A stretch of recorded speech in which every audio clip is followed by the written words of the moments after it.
Olá, sexto ano, bom dia! Como você está nessa manhã de quinta-feira? Eu espero que bem. E hoje eu venho apresentar para vocês as aulas de toda quinta. A primeira aula de informática, a segunda aula de educação física, a terceira aula de artes e a quarta aula de matemática. E as aulas, nessa videoaula, seguirão essa mesma ordem. A primeira aula de informática, ministrada pelo Mr. Gleidson. A segunda aula de educação física, ministrado pelo Mr. Igor. A terceira aula de artes. E a quarta aula de matemática, ministrada pela Miss Josane. Pessoal, estou deixando aqui na descrição do vídeo os minutos e os segundos exatos, como sempre, do momento em que aquela aula começa, caso você tenha que voltar nessa aula em algum momento da sua semana, ok? Pessoal, precisando, nos colocamos à disposição e hoje eu desejo a você uma ótima quinta-feira e bons estudos. Fique com Deus e até amanhã.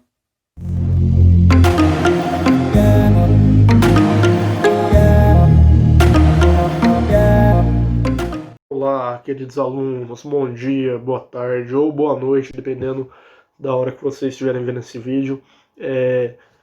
Só uma arrumadinha aqui pra gente, mais um vídeo aí do nosso sistema EAD de informática.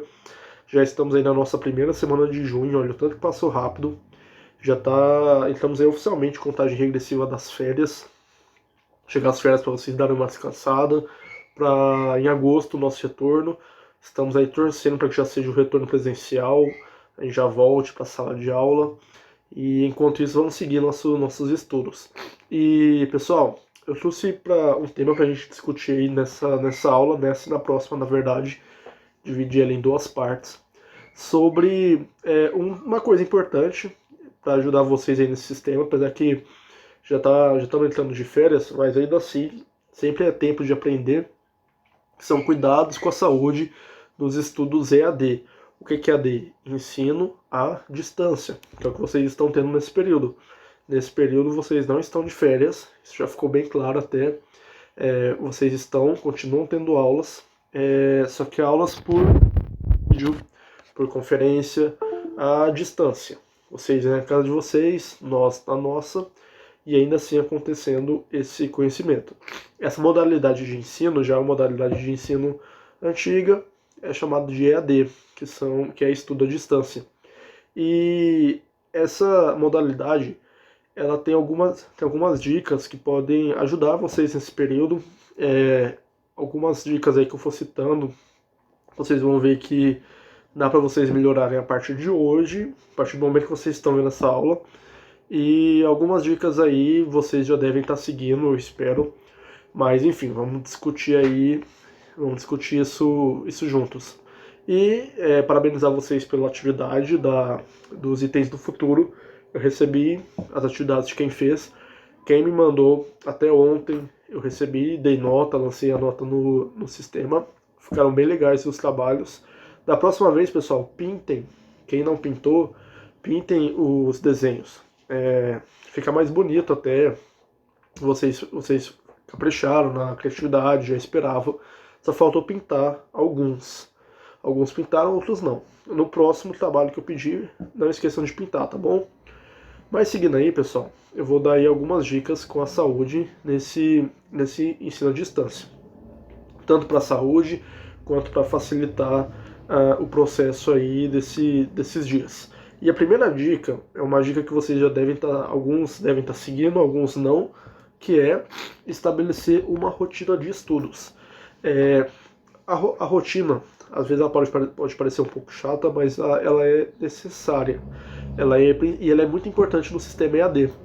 Por quê? Você precisa estabelecer horários, você precisa ter uma agenda, todos nós temos aí, perdão, temos uma agenda, e nesse período, nossos horários, claro, tiveram que se adaptar para a nova realidade, e vocês estão numa realidade diferente.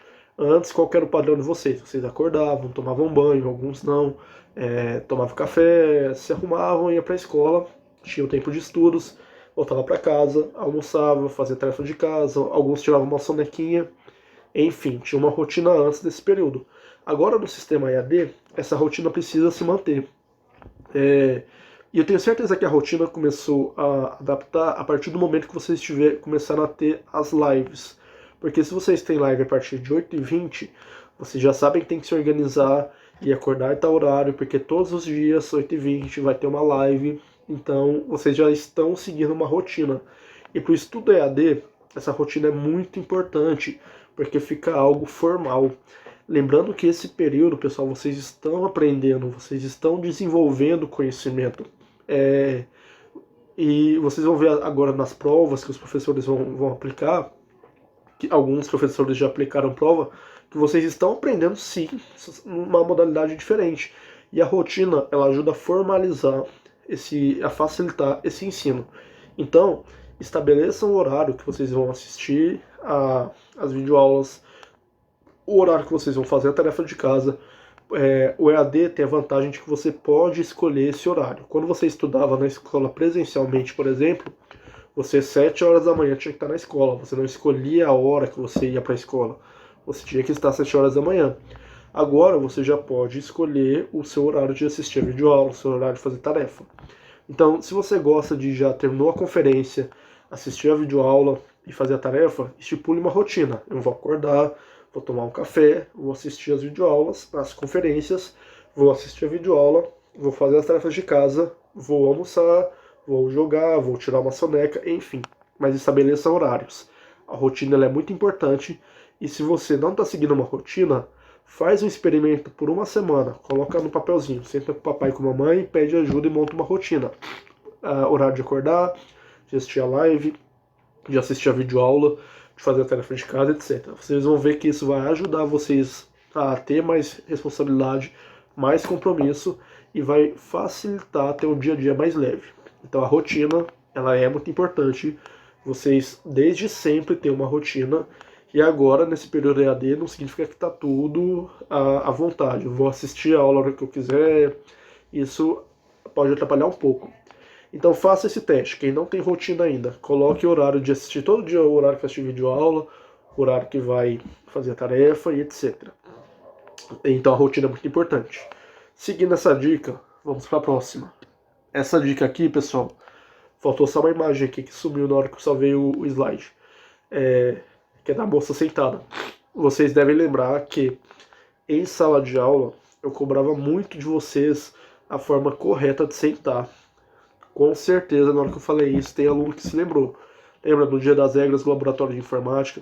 Lembra no laboratório de informática? Eu fico o tempo todo corrigindo a postura de vocês. Agora, no sistema EAD, é ainda mais importante essa preocupação com a postura. Por que essa preocupação com a postura é tão importante?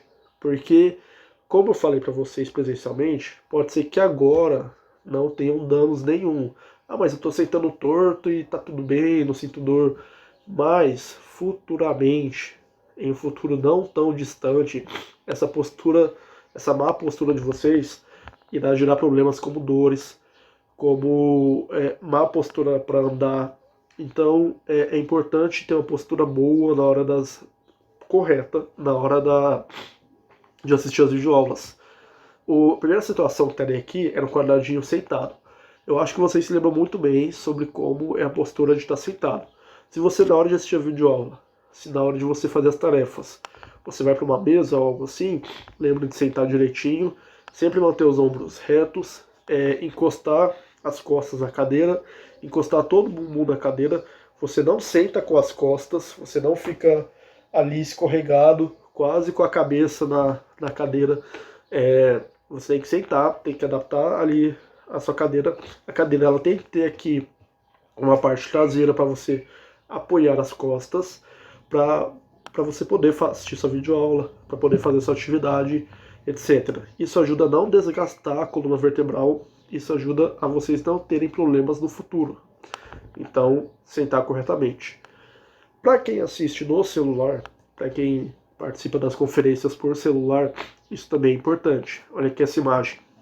Ficar muito no celular assim, reparem os pais de vocês, reparem colegas, as pessoas geralmente pegam o celular e ficam assim, ó, olhando para o celular.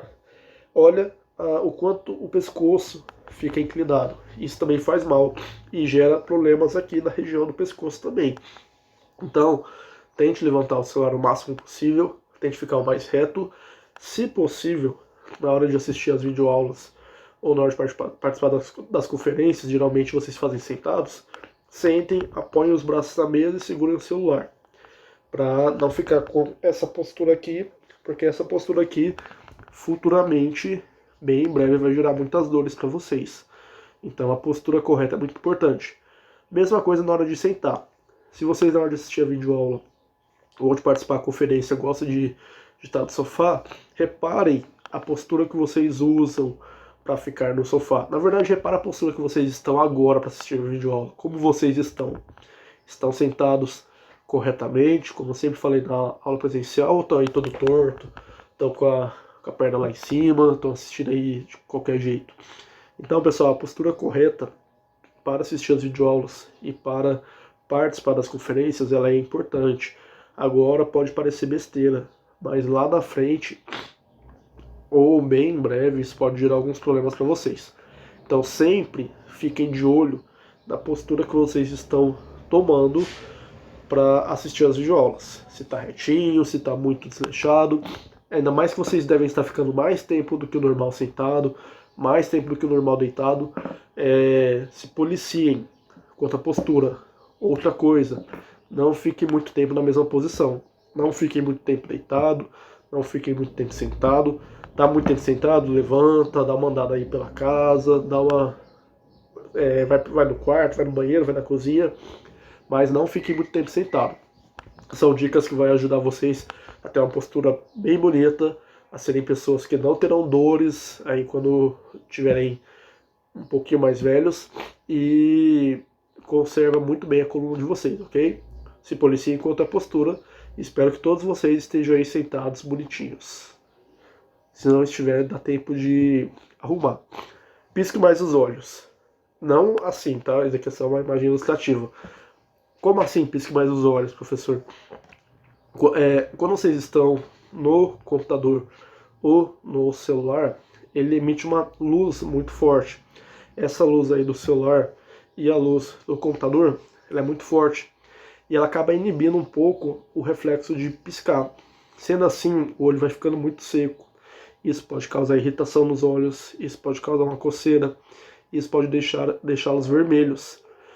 Piscar é um movimento involuntário, ou seja, naturalmente você faz sem ficar se policiando.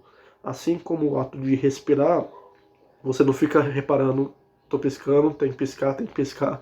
Mas, quando vocês estiverem no computador e no celular por muito tempo, lembre-se, bateu uma hora de consciência, tá lá no celular, jogando, fazendo uma aula, lembrou do professor falando para piscar. Pisquem, porque quando você pisca, você está lubrificando os olhos naturalmente, e isso ajuda a evitar irritações, ajuda a evitar dores e até problemas de visão futuramente. É algo que vocês têm que lembrar às vezes, porque naturalmente a tela do celular e a tela do computador inibe um pouco esse movimento, esse reflexo de piscar. Então sempre que possível dá uma piscada. Pisca os dois olhos, tá? Não pisquem assim só de um olho não, senão não vai adiantar muita coisa.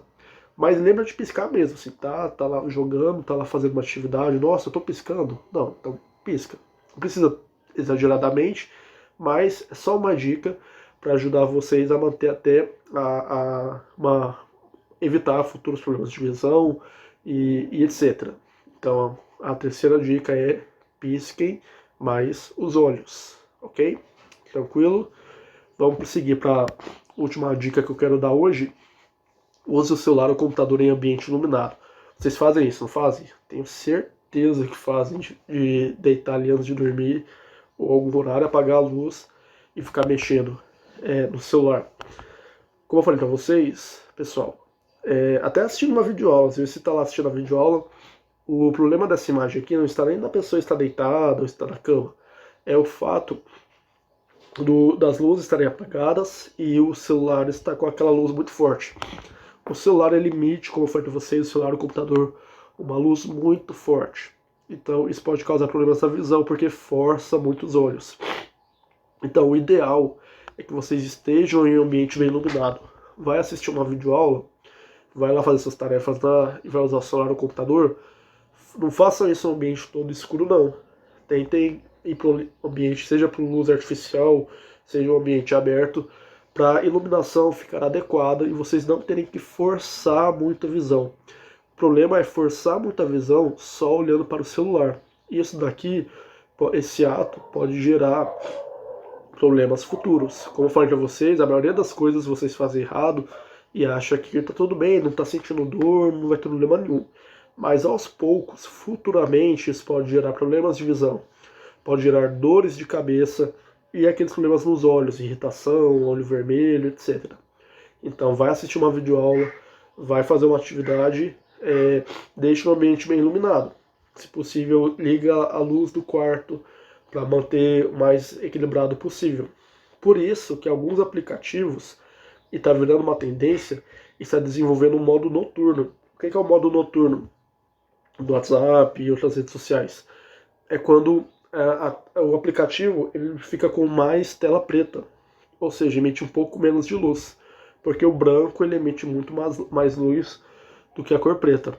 Então, esse modo noturno que alguns aplicativos já oferecem é para não emitir tanta luz assim e facilitar, cansar um pouco menos a vista. Esse ato aqui é um ato que cansa bastante as vistas. Então, sempre que possível, acendam as luzes e tem um ambiente bem iluminado. Ok, pessoal? Por hoje... Opa!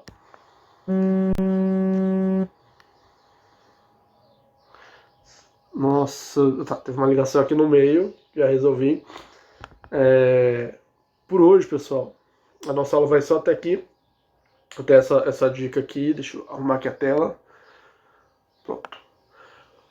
Não. Próxima aula, a gente continua de onde a gente parou. Eu vou dar mais algumas dicas para vocês, para facilitar os estudos EAD. Mas eu espero que essas dicas tenham ajudado vocês, que vocês, quem não seguir aí esses hábitos, comecem a usar a partir de agora. Mude esses hábitos a partir de agora. E é isso, pessoal. Uma ótima semana para vocês de junho. Bons estudos. Qualquer dúvida, qualquer coisa que precisar, já sabe onde me procurar. É só ir no WhatsApp ou no Google Classroom, etc. Então, forte abraço para vocês. Bons estudos. Vejo vocês na semana que vem na nossa próxima aula de informática. Tchau, tchau.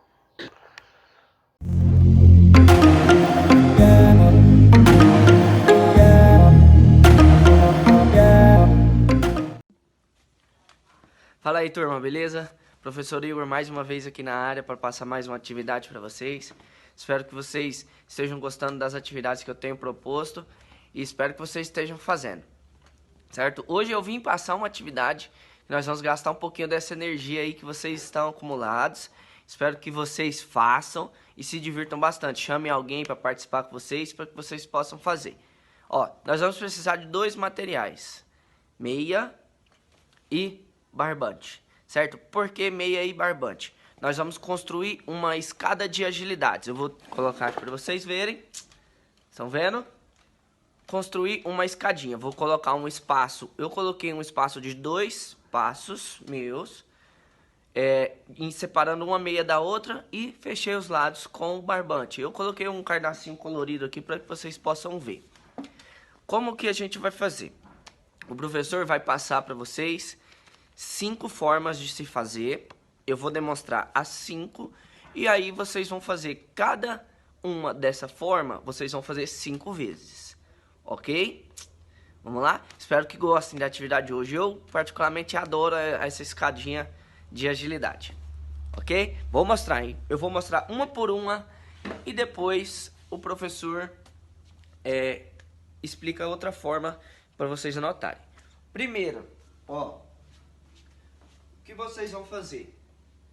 Apenas subir o joelho, certo? E passar entre os espaços. Então, subo. Cheguei aqui, eu vou voltar de costas. Mais uma vez. Eu tô colocando 2 passos em cada espaço, certo? Então, eu fiz 2 vezes. Vocês vão fazer 5 vezes esse. Esse é chamado de skip frontal. Skip, subir o joelho alternando com o seu braço, ok? Skip frontal. O segundo é lateral. Você vai fazer lateralmente, 2 em cada. Chegou aqui, volta. Lateral, skip, lateral. Chegou aqui, volta 5 vezes para esse lado. Depois, quando voltar, vou trocar o lado. 5 vezes. Ok? 5 para um lado, 5 para o outro. Então esse é chamado de skip lateral. Ok? Vamos para o terceiro. Agora vocês vão fazer apenas em um equilíbrio. Um pé. Então salta, um pé e volta. Um pé, saltando e volta. Fez 5 com um pé, vou trocar a minha perna e fazer 5 com a outra. Saltando, volta, saltando. 5 vezes com a perna, 5 vezes com a outra. Certo? Agora vamos para o nosso quarto exercício, né? Ó, lateral. Um pé só, lateral. Salta. Volta. Mais uma vez. Salta. Volta. 5 vezes com a perna. Troca a perna. 5 vezes com o outro lado. Volta. Certo?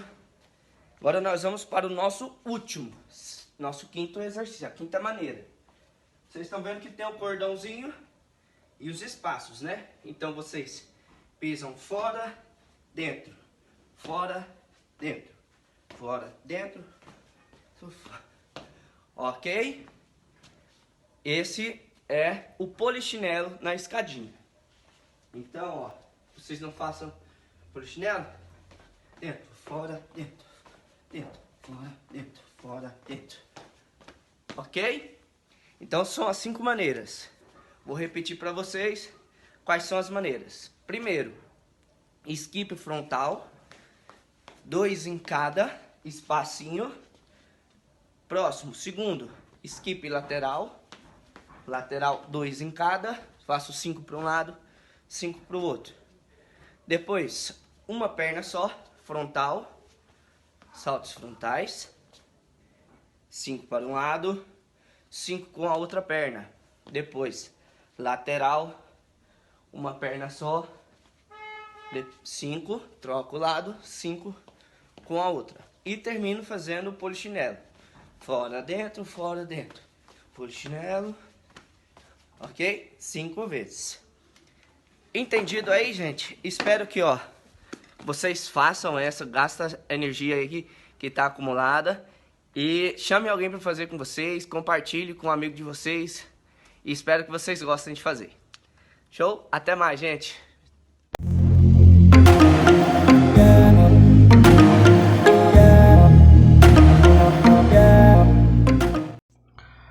Olá, meus alunos do Colégio Athletics. Então, estou aqui para mais uma aula de artes de vocês, onde eu vou trazer para vocês um pouquinho o que é aí a arte naif. Uma arte que ela vem aí desde os primórdios da humanidade, digamos assim, porque ela é uma expressão, uma maneira própria do artista. Ela é considerada uma arte autodidata. O que é um artista ser autodidata? É aquele artista, aquele pintor que não frequenta escolas tradicionais. Então, ele é um autor, um autor livre. É uma pessoa que tem a capacidade de aprender algo sem ter um professor, sem ter um mestre para ensinar. Assim como eu falei para vocês naquele vídeo sobre o Leonardo da Vinci, que ele foi para uma escola e lá aprendeu com o mestre. O artista naif, ele não tem essa oportunidade. Ele aprende por ver alguma coisa, ele se inspira nas coisas que estão ao seu redor. Ele é aquele indivíduo que, com seu próprio esforço particular, ele intui, ele busca, ele pesquisa o material que é necessário para a sua própria aprendizagem, e ele mesmo, por si próprio, ele busca aí técnicas para aperfeiçoar o seu trabalho. Então, o que seria um artista aí na IF? Seria aquele artista que gosta de desenhar, por exemplo. Ele gosta de desenhar, mas não gosta muito de pintar. Então, mas ele gosta de desenhar, então ele busca aprimorar a sua técnica de desenho. Existem alguns artistas, por sua vez, que gostam de pintar, mas não são muito fãs de desenhar, gostam de pintar, de colorir. Também são artistas que vão buscar aí, cada dia, aperfeiçoar a sua técnica de pintura.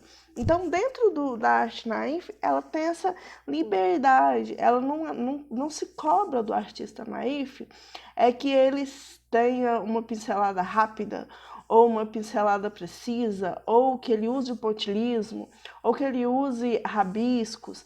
Não existe essa liberdade de expressão.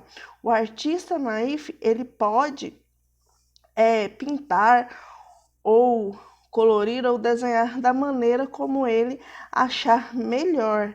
Então, eu trouxe aqui algumas artes de alguns artistas naif brasileiros. Nós vamos falar só dos brasileiros, tá bom?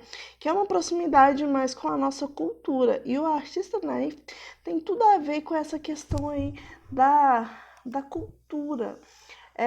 O artista naif também, ele tem a necessidade de se expressar dentro da sua obra. Olha essa daqui, por exemplo. Nessa daqui a gente pode perceber que ela é bastante colorida.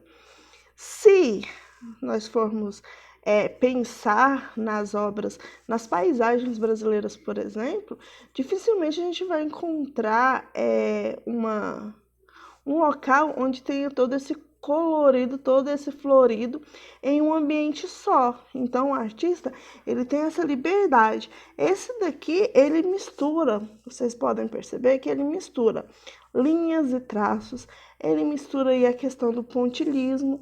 Então, o artista naif, ele pode misturar, ele não precisa ser preso em uma só técnica de pintura e nem de desenho. Aqui esse artista, ele veio representar mais ou menos a sua visão do que seria a bandeira do Brasil, onde no centro tem a cidade onde provavelmente ele mora, onde ele nasceu, a cidade que ele considera, que ele gosta aí, e ao redor dessa cidade existem pessoas, e o verde é representado pela mata.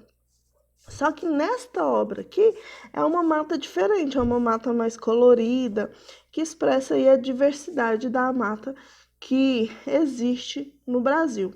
Essa outra obra de arte que eu trouxe aqui, naif também, ela representa também aí a bandeira do Brasil, mas tá vendo que ela traz traços indígenas.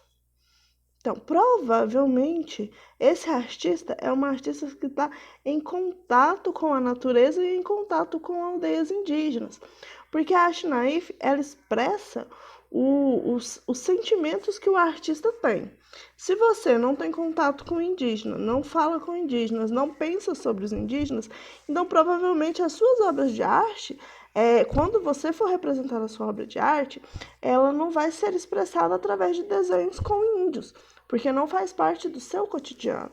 Então, os desenhos, as obras de arte naif, elas representam o nosso cotidiano, o cotidiano do artista. Esse artista aqui, essa obra é uma obra bem famosa, que representa uma lavoura de algodão. E ela é famosa porque, se vocês perceberem, todos estão, tanto os trabalhadores que estão na lavoura, quanto o patrão, digamos assim, que é representado por esse homem aí na frente. Primeiro, todos eles estão com a mão no algodão, porém todos eles estão curvados, ou seja, eles estão servindo a alguém.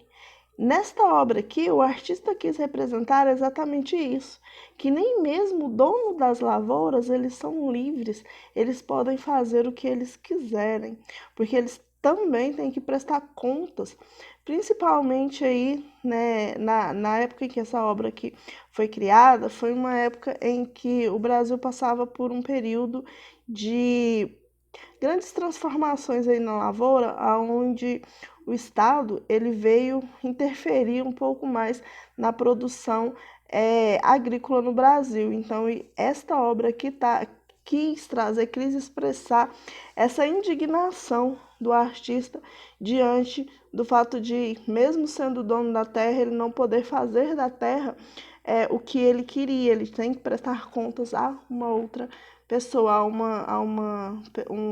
alguém superior a ele.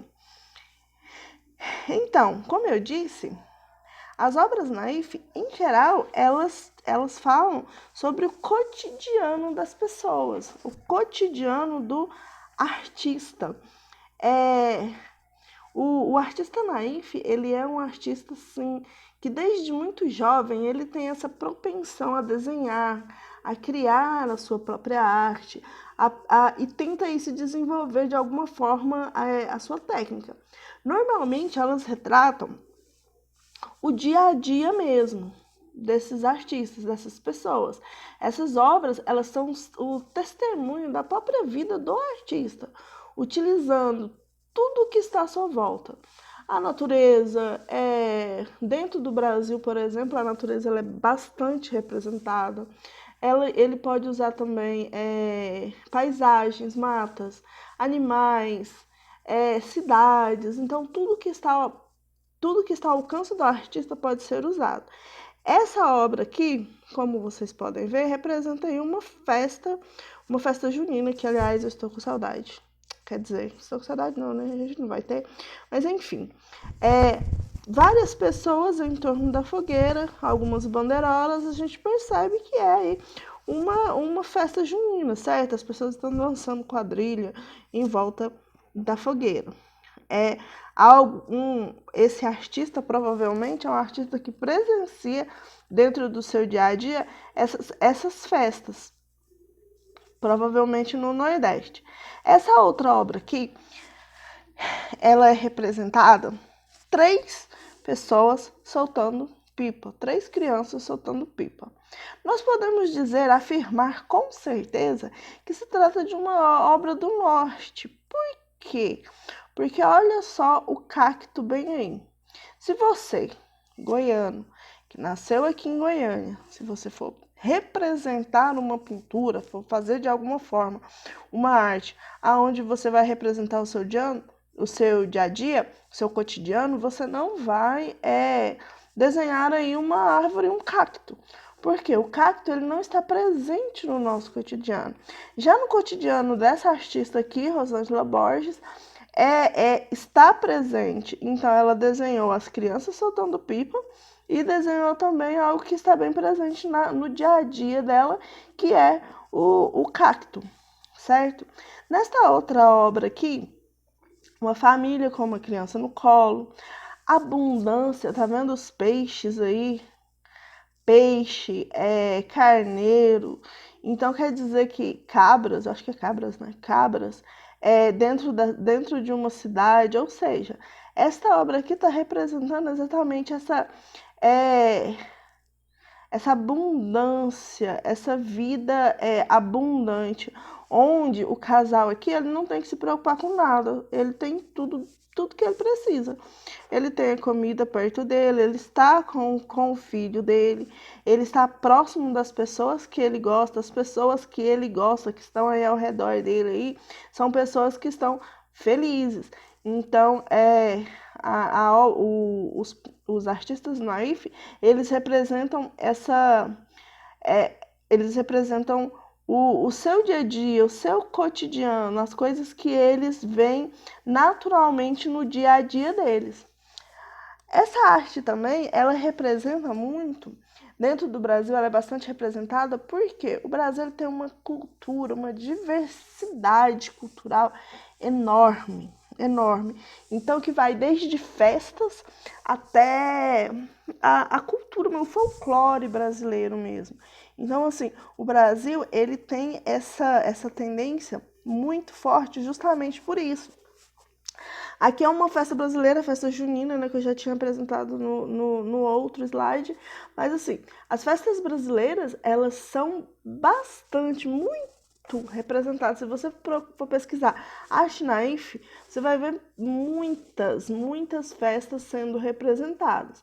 Por quê? É algo que chama bastante atenção para a arte naif no Brasil, por causa das raízes culturais do Brasil.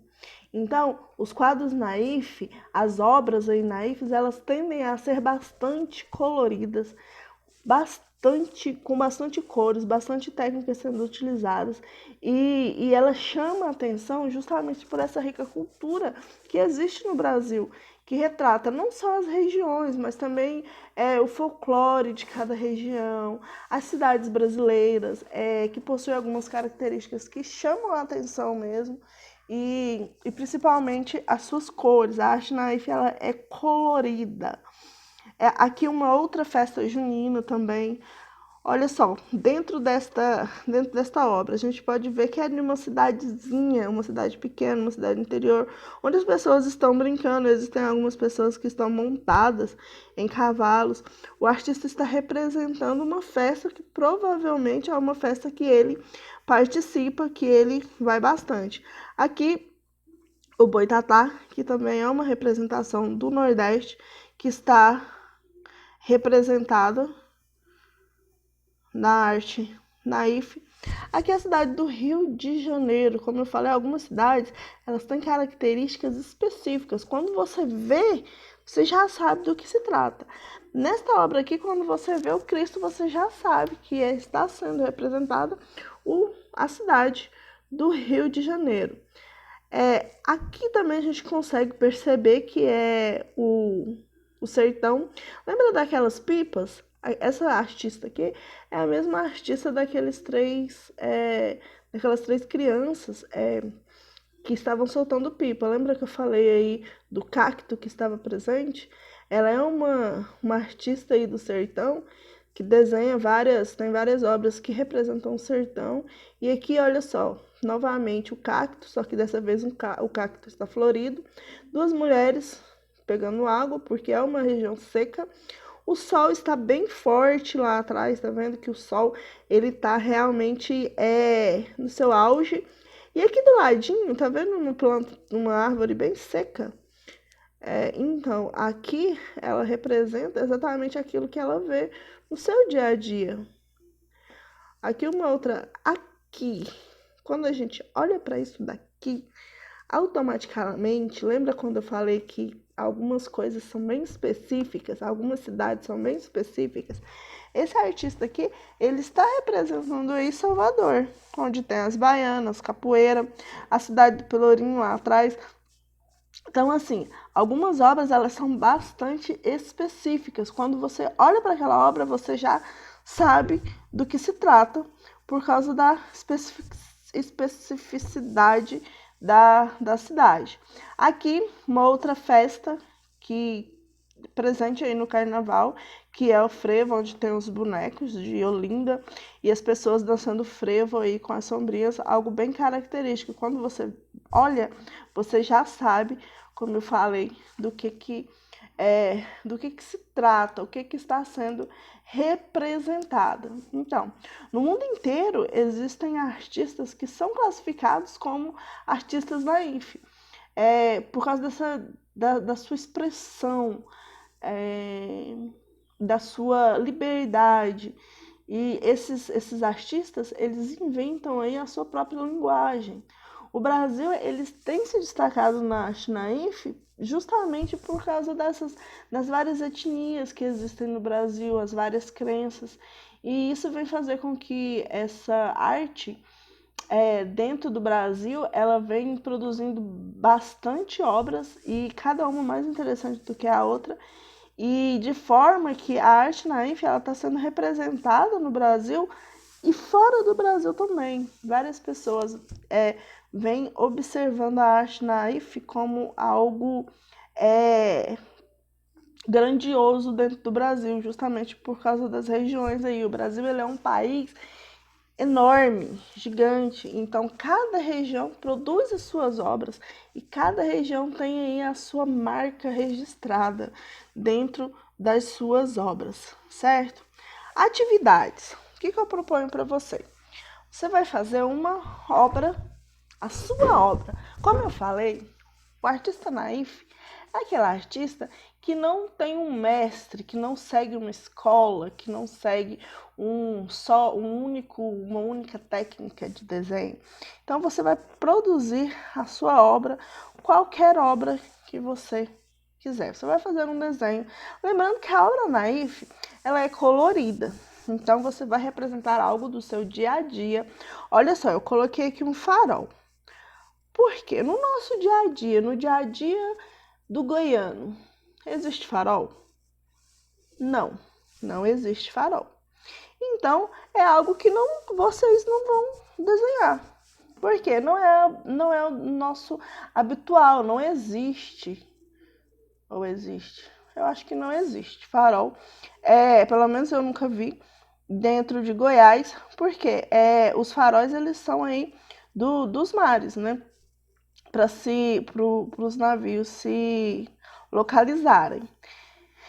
Então, primeiramente, você vai escolher algo do seu dia a dia. Eu coloquei um animal, porque se você tiver um animal, se você quiser desenhar o seu animal de estimação, ou se você quiser desenhar um animal que você gostaria de ter, não tem problema, você pode desenhar sim. Eu trouxe esse exemplo também, porque é algo bem simples, vocês estão vendo? É algo que não precisa ter aquela riqueza de detalhes coloridos, igual eu mostrei em algumas obras. Aquelas obras que eu mostrei para vocês até agora são obras de artistas renomados. Então, são artistas que demoram aí vários anos desenvolvendo as suas técnicas. Eu não vou cobrar de você um desenho técnico que pode ser que vocês não vão fazer, e nem eu mesma consigo fazer uma obra tão técnica. Essa outra obra aqui, eu trouxe, ela é bastante interessante, porque, olha só, aqui nessa obra, o artista usou desenhos prontos. Aqui ele usou círculos, usou o retângulo e usou os triângulos, e fez uma obra.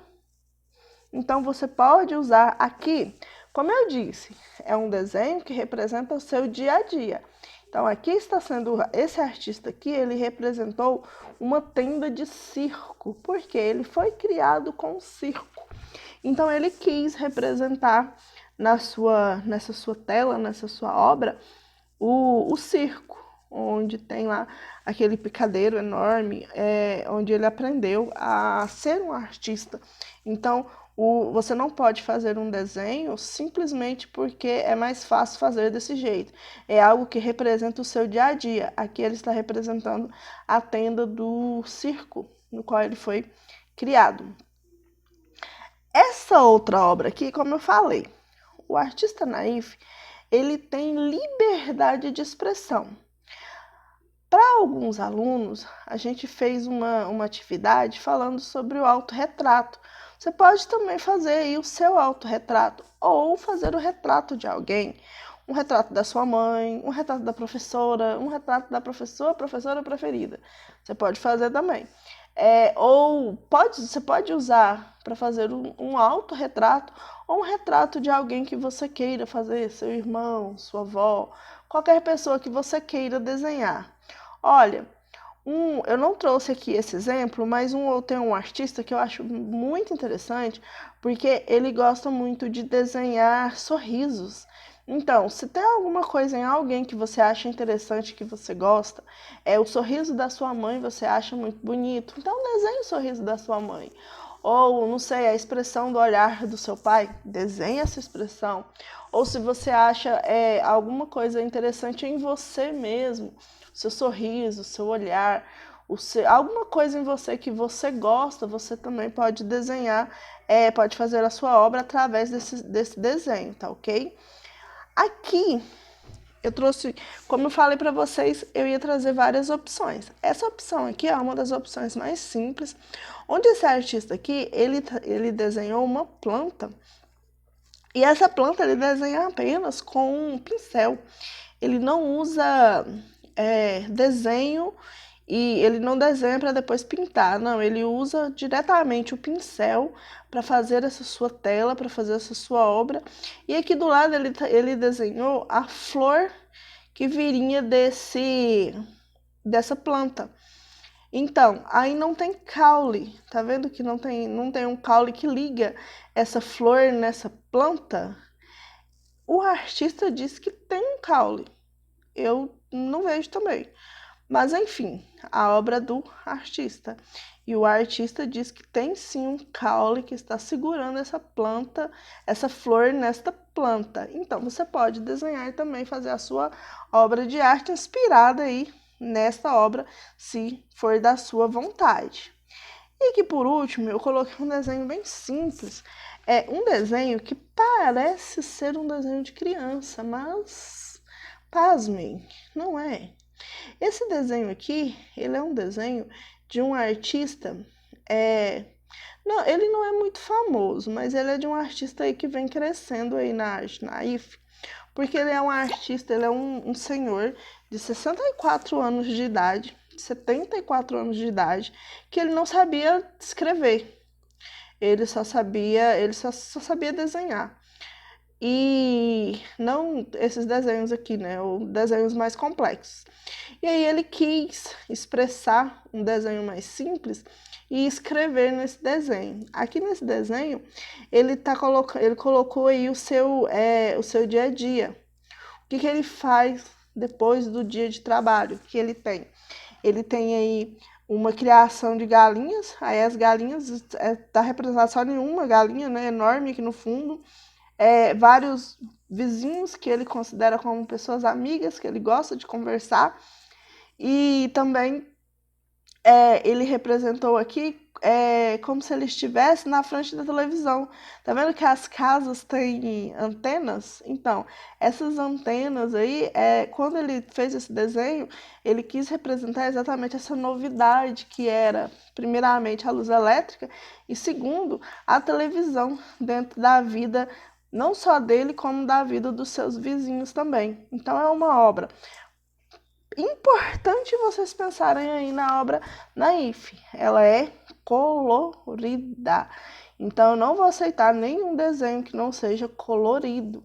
É uma arte colorida que vem do cotidiano, do seu dia a dia. Então, você pode fazer qualquer obra de arte, desde que seja colorida e que representa algo aí do seu cotidiano. Tá ok? Lembrando de novo, pessoal, que as nossas atividades de artes, elas valem 2 pontos cada uma. Essa daqui, a arte Naif, já vai ser a nossa 4ª atividade. Com isso, nós já estamos aí caminhando para o fim das nossas atividades e do nosso sistema de avaliação. Com essa obra Naif, já somam-se 8 pontos. Então, não deixe de fazer, não entregue atrasado, tem prazo de entrega. Lembrando para todo mundo que as atividades que foram entregas atrasadas, elas valem sim, porém elas valem só metade da nota. Então, se você entregar todas as suas atividades atrasadas, você vai somar apenas 5 pontos. 5 pontos não é o suficiente para você fechar o bimestre. Então, você vai ficar de recuperação em artes. Então, não deixe isso acontecer. Faça a sua atividade, posta. Tira um tempinho para fazer logo a sua atividade, já postar. E, dentro do prazo, para que você não venha a ser prejudicado. Tá ok? Qualquer coisa, podem me procurar. Estou à disposição de qualquer um de vocês. Todo mundo tem meu telefone. Pode me procurar. Tá ok? Beijos, abraços. Tchau, tchau.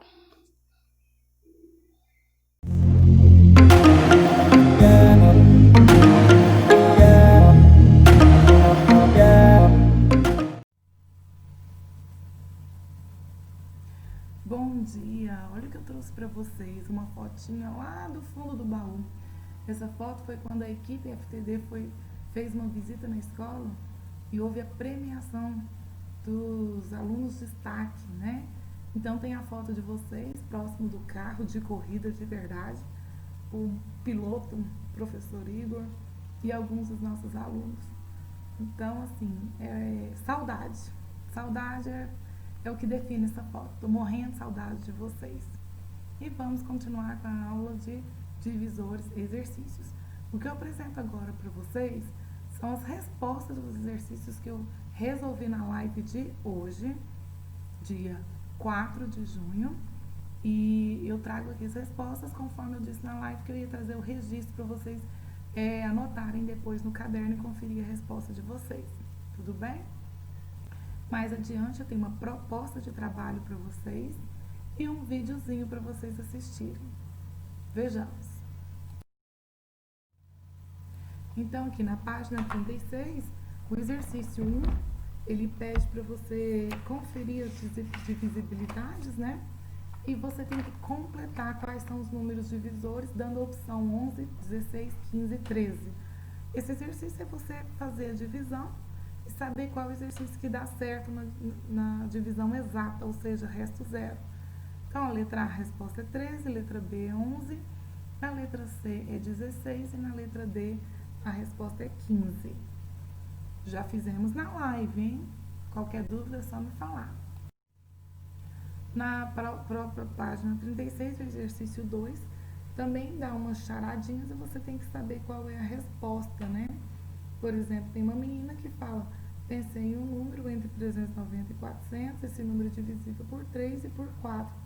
Então, você vai testando entre 390 e 400, entre eles a gente tem 391 até 399. A resposta é 396. É o único que divide por 3 e por 4 também. Na letra B, fala da idade do pai, não é? A idade do pai da menina, ele é divisível por 6 e é divisor de 108. Se ele é divisor de 108, significa que ele divide o número 108. E está entre 30 e 50 anos, ou seja, o intervalo de números que você tem que experimentar é o 30, entre 30 e 50. Lembrando, tem que ser múltiplo de 6 e divisores de 108. Faz a regrinha dos múltiplos de 6, que estejam entre 30 e 50, que são 36, 42 e 48.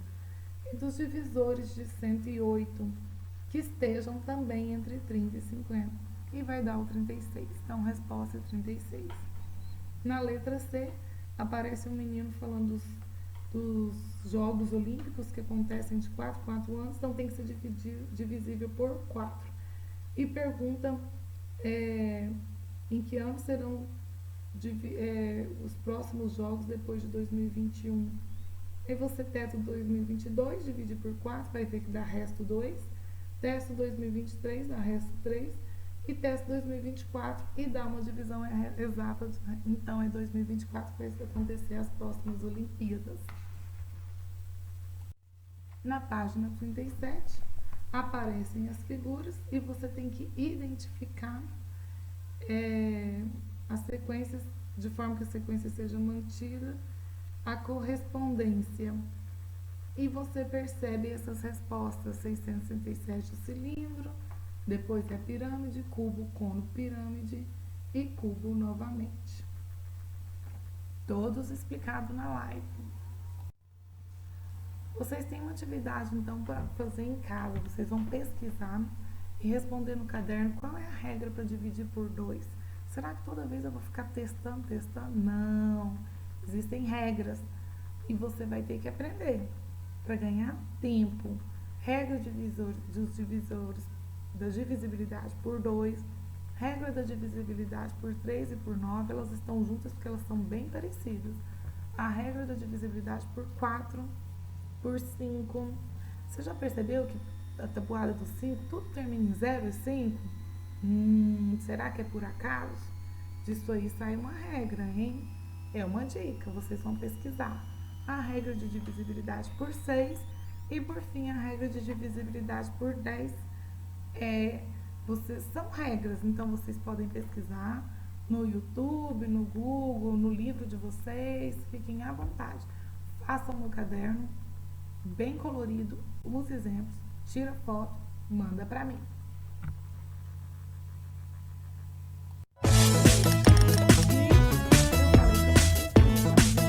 Hoje vamos ver o que são os múltiplos de um número. Para obter múltiplos de um número, temos que multiplicar esse número por um número natural ou pelo zero. Porque na próxima Para obter os múltiplos de 5, temos que multiplicar o 5 por outro número, como o 7. O resultado é 35. Isso quer dizer que 35 é múltiplo de 5. E 35 é múltiplo de 7 também? Muito bem, Matias. 35 também é múltiplo de 7. Que outros números podem ser múltiplos de 5? 10. Por quê? Porque 5 vezes 2 dá 10. Certo, Maíco. Quantos múltiplos tem um número? Vamos procurar os múltiplos de outro número. O 9, por exemplo. Se a gente multiplicar por 0, vai dar 0. Então 0 é múltiplo de 9. Se a gente multiplicar por 2, dá 18. Então 18 é múltiplo de 9. Mas podemos passar o dia todo multiplicando. São múltiplos de 9 os números 27, 36, 45, 54, 63. É mesmo, Matias, porque a quantidade de múltiplos de um número é ilimitada. Observem a lista de múltiplos de 9. Todos esses números podem ser divididos por 9, não é? Certo, Matias. Então dizemos que 9 é divisor desses números. Vamos ver um exemplo. 27 é múltiplo de 9, porque 9 vezes 3 é igual a 27. Então 27 pode ser dividido por 9 e dá como resultado 3. E podemos dizer então que o 9 é divisor de 27. Ou que 27 é divisível por 9.